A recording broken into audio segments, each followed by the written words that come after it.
Okay, so I wanted to share a little product here. It might be interesting to either taxidermists or people that would like to know a little bit more how stuff's done. This is a tree knot here, a little piece of habitat, and give you an idea. It's going to have a raccoon coming out of it like so.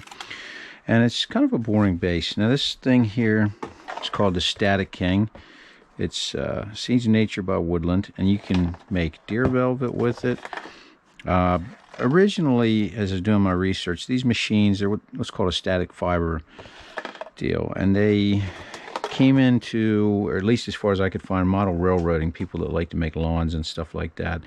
And it's kind of a cool thing because it lets me make moss, just sort of, now this side's a little closer to finished. It's got 2 layers on, but you can see right away, if this thing was just by itself, it'd be kind of blah, just one color, and the moss sort of throws a little hint of authentic to it, as well as just a little color to break it up. So I bought their stuff initially, just figured I'd kind of get it in my hands and take a look at it. This is the Fiber Tack, and I have a feeling Elmer's is pretty close, but basically all I do is just sort of smear this wherever I'd like. You can get pretty creative with it. The habitat part is the fun, mountain stuff. Not that it isn't fun, but it gets to be a little bit of drudgery sometimes. So yeah, you can see I just sort of smear that around. If you want, you can hit the edges with a brush a little bit. I normally like to, just to sort of break up the outline a little bit so it doesn't look so bulbous, so planned. Apologize, I should have done this before I started recording, but it won't take that long. I want to make sure I do kind of keep it all together, and you'll see why in a second. Don't want any tails coming off of it. This stuff will dry clear. You're not going to see balls of white in here. Well, I mean, you can tell from right there, it looks like it growed there. So,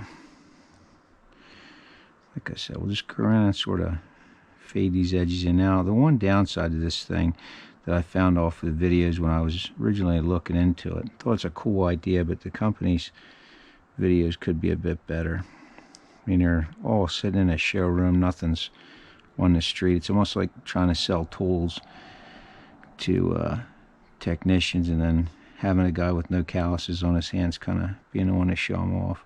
It's like, yeah, right. But nothing to take away from them. They definitely got smart in converting this to sell for the taxidermy thing. Now, one of the things I looked at as soon as I saw that is if I could get a similar product for cheaper, because it's a pretty basic thing. But the answer is you might as well just get this one here, because they have all the fibers and everything in one spot.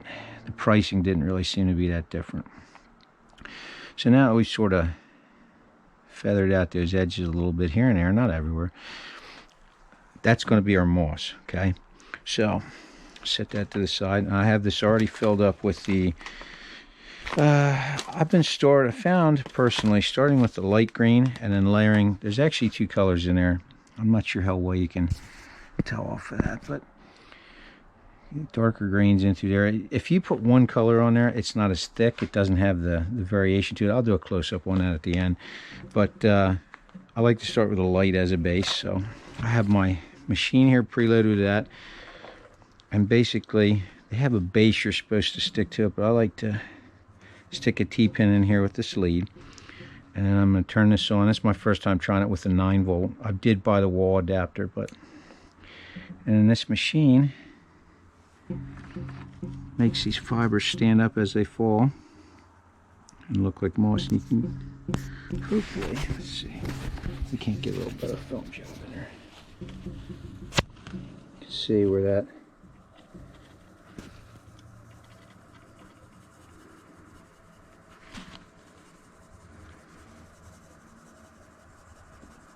just coats everything up nice and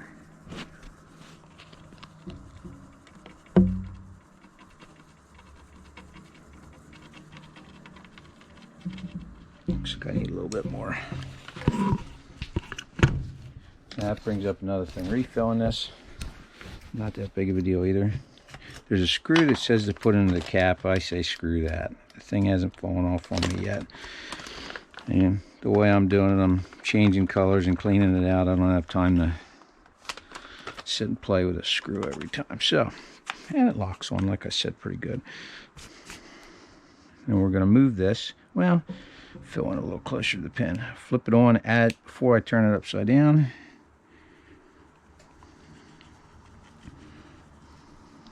And I'm going to turn it off. We're going to move that over to here just to make sure we're getting good use of the static.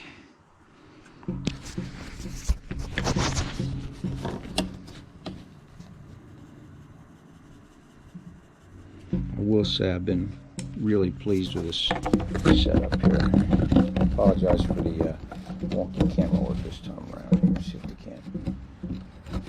It's not going to work. It's the problem with these head mounts. Once I commit to it, I'm kind of stuck.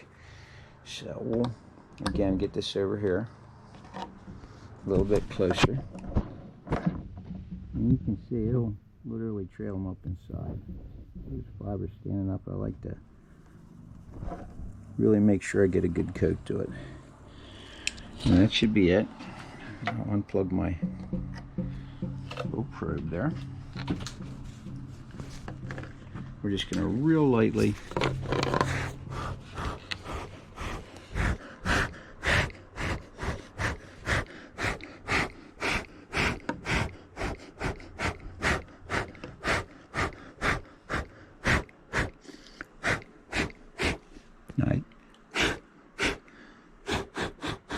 Sorry for all the random noise here, but now you can see pretty easily the color difference, how it's layered in here. It really shows up that there's highlights and lowlights.